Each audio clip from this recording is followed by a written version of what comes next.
ఈ సినిమా చాలా పెద్ద హిట్ కాదు, యావరేజ్ కూడా కాదు.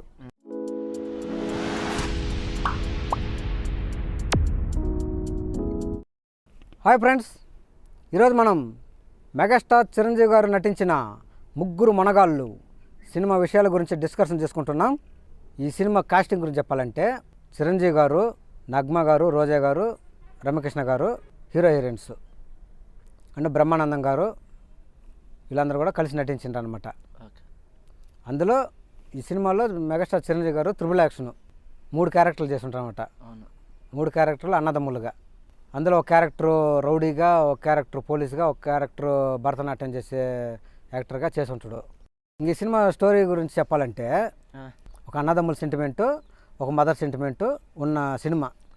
ఒక్కొక్కరు ఒక దారిలో విడిపోయి ఎలా కలుస్తారనేదే స్టోరీ. చిన్నప్పుడే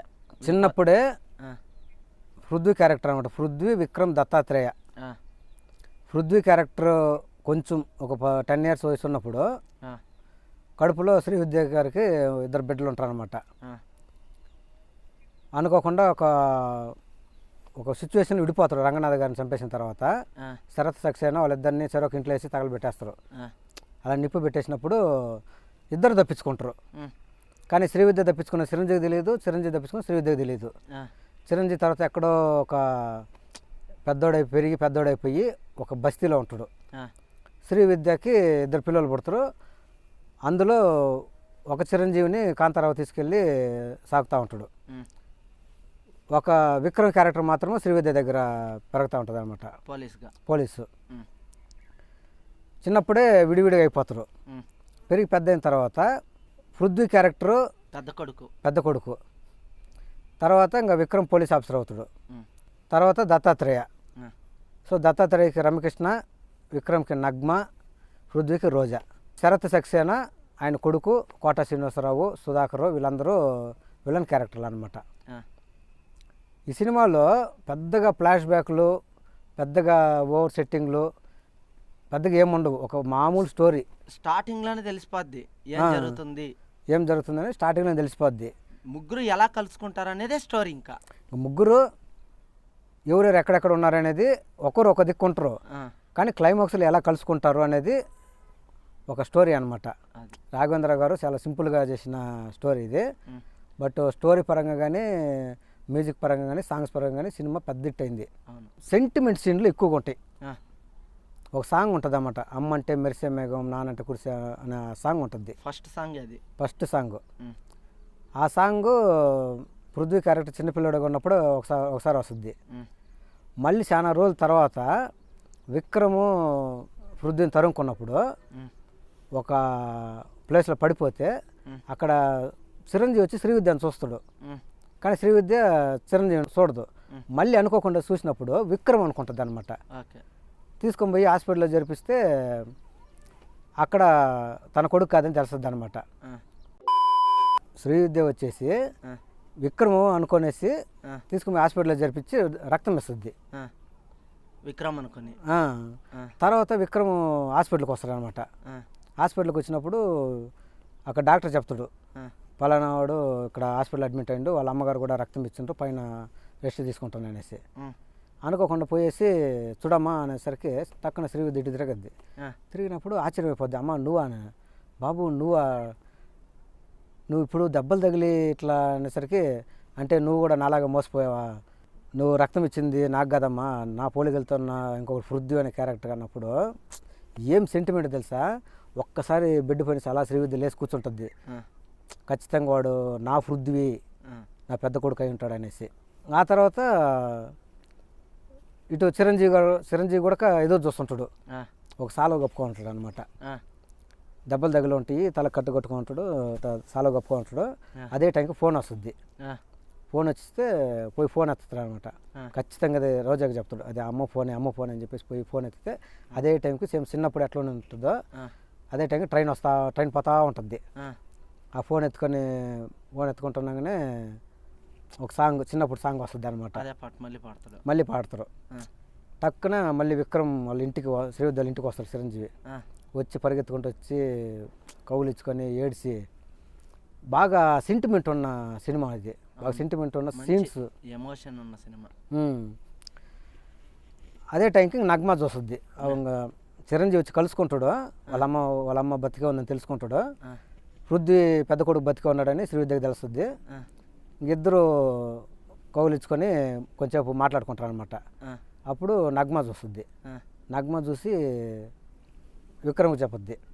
విక్రమ్కి చెప్పినప్పుడు తర్వాత అనుకోకుండా విక్రమ్ ఇంటికి రప్పించేటట్టు ప్లాన్ చేస్తారనమాట. ఇట్లా అనుకోకుండా నేను పని మనిషిని మాట్లాడుతున్నాను, అమ్మగారు పడిపోయారు అనేసి చిరంజీవి పరిగెత్తుకుంటూ వస్తాడు.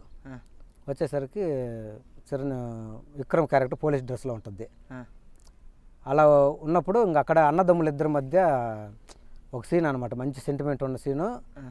విక్రమ్ వచ్చి రఫ్గా మాట్లాడుతుంటాడు, పృథ్వీ క్యారెక్టర్ వచ్చి స్మూత్గా మాట్లాడుతుంటుంది. పృథ్వీ క్యారెక్టర్ని తిడుతుంటుంది అనమాట. నీకు చిన్నప్పటి నుంచి అమ్మా నాయన లేరు, గాలికి దూలికి రౌడీలాగా పెరిగి నువ్వు, నీలాంటి వాడికి సెంటిమెంట్ అనేది ఉండదని చెప్పేసి తిడుతుంటాడు. అప్పుడు అక్కడ ఉన్న ఒక అద్దం కొడతాడు అనమాట, అద్దం పగిలిపోయేస్తుంది పృథ్వీ క్యారెక్టర్. అప్పుడు శ్రీవిద్య వచ్చి ఒక దెబ్బ కొడద్దు అనమాట విక్రమ్ క్యారెక్టర్ని. కొట్టినప్పుడు విక్రమ్ చెప్పొద్దు అనమాట, నీకన్నా ముందు ఆ పిలిచే హక్కున వర్రావాడు అని చెప్పొద్దు అనమాట. చెప్పేసరికి ఆశ్చర్యమైపోయేసి అన్నదమ్ములను తెలుసుకొనేసి మళ్ళీ ఒకటైపోతారు. ఇలాంటి సీన్లు, మదర్ సెంటిమెంట్ ఉన్న సీన్లు, బ్రదర్ సెంటిమెంట్ ఉన్న సీన్లు ముగ్గురు మనగలు చాలా ఉంటాయి. తర్వాత తెలుసుకుంటారు అనమాట ముగ్గురు అన్నదమ్ములు అనేసి. ఇంకా తర్వాత శ్రీవిద్యని రమ్యకృష్ణ వాళ్ళు కిడ్నాప్ చేయడము, చిరంజీవి పృథ్వీ వాళ్ళు వెళ్ళి కాపాడడం, పెద్ద సెట్ వేసి ఉంటారు అనమాట.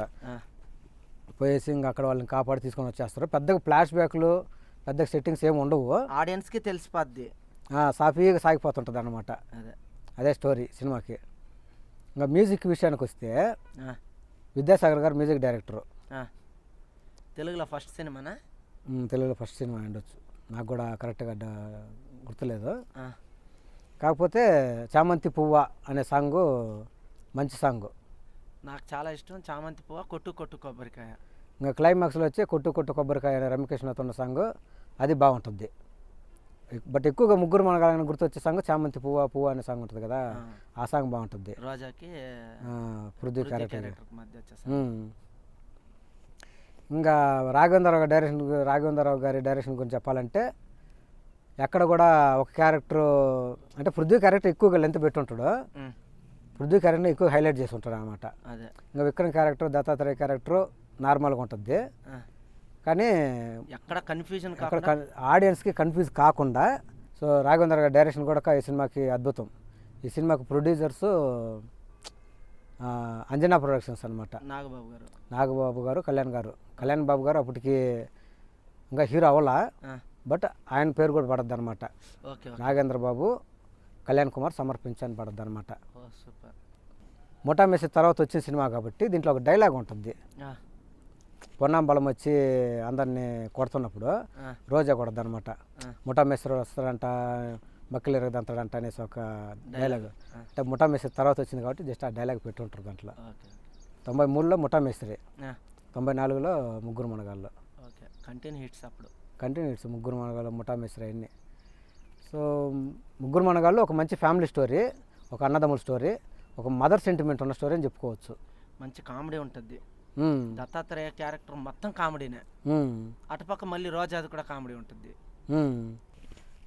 ఇక సాంగ్స్ విషయానికి వస్తే చామంతి పువ్వు అనే సాంగ్ కానీ, కొట్టు కొట్టు కొబ్బరికాయ అనే సాంగ్ కానీ, ఈ రెండు సాంగ్స్ చాలా బాగుంటాయి.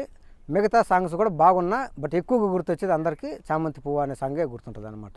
ఈ సినిమా చాలా పెద్ద హిట్ కాదు, యావరేజ్ కూడా కాదు, సూపర్ హిట్ మూవీ. కానీ చూసాక చాలా బాగుంటుంది. ఓకే ఫ్రెండ్స్, ముగ్గురు మనగాళ్ళు సినిమా విషయాల గురించి మేము చేసుకున్న ఈ డిస్కషన్ మీకు నచ్చినట్లయితే ఈ వీడియోని లైక్ చేయండి, షేర్ చేయండి, మా ఛానల్ని సబ్స్క్రైబ్ చేసుకోవడం మాత్రం మర్చిపోవద్దు. Thank you friends.